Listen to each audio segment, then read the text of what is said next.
So okay guys welcome back to my new vlog. यो चाहिँ मेरो फर्स्ट भ्लग हो। यो च्यानलमा चाहिँ मेरो फर्स्ट भ्लग हो, तर मेरो योभन्दा अन्य 3-4वटा च्यानल पनि आशा छ कि तपाईँहरूले यो मेरो भिडियोलाई अन्त्यसम्म हेरेर साथ दिनुहुनेछ। युट्युबमा आएर काम गर्न लागेको मैले चाहिँ भयो 2 वर्ष। 2 वर्षमा चाहिँ मैले आफ्नो च्यानलमा 4K सब्सक्राइबर कम्प्लिट गरेँ, च्यानल मोनिटाइज गरेँ, तर मैले उपलब्धि केही पनि हासिल गर्न सकेँ। त्यसकारण मैले चाहिँ आजदेखि एउटा नयाँ युट्युब च्यानल स्टार्ट गर्दैछु। यो च्यानल चाहिँ सबले सब्सक्राइब गरेर जानु होला, मेरो पुरानो अडियन्सहरू जति पनि हुनुहुन्छ। च्यानलको डिस्क्रिप्सनमा चाहिँ टिकटकको लिङ्क पनि छ, मेरो अर्को सेकेन्ड च्यानलको लिङ्क पनि छ, सेकेन्ड नभनौँ फर्स्ट च्यानलको लिङ्क पनि छ, गएर भिजिट गर्न सक्नु। मलाई चाहिँ टिकटकमा एमटिभी सरोजको नामले चाहिँ चिन्ने गरिन्छ सबजनाले। मेरो रियल नाम चाहिँ एमटिभी सरोज नभएर मेरो नाम चाहिँ सरोज हो हैन। म चाहिँ बङ्गलाचुलीबाट बिलोङ गर्छु। बङ्गलाचुली चाहिँ नेपालको दाङ जिल्लामा पर्छ। दाङ जिल्ला फेरि डुम्बिनी पर्छ र दाङ जिल्लाभित्र पर्ने बङ्गलाचुलीबाट म चाहिँ छु।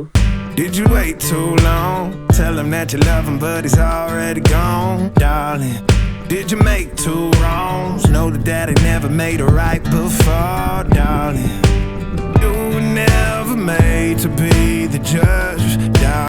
आशा गर्छु तपाईँहरूले मेरो आजको इन्ट्रोडक्सन भ्लग चाहिँ एकदम धेरै मन पर्यो होला। मन परे पनि नपरे पनि भिडियोमा कमेन्ट र लाइक, च्यानल सब्सक्राइब छोडेर चाहिँ जान नभुल्नु। आजको लागि चाहिँ यति नै भयो। कस्तो लाग्यो होला भ्लग कमेन्ट गर्नु होला। Thank you so much for watching. By.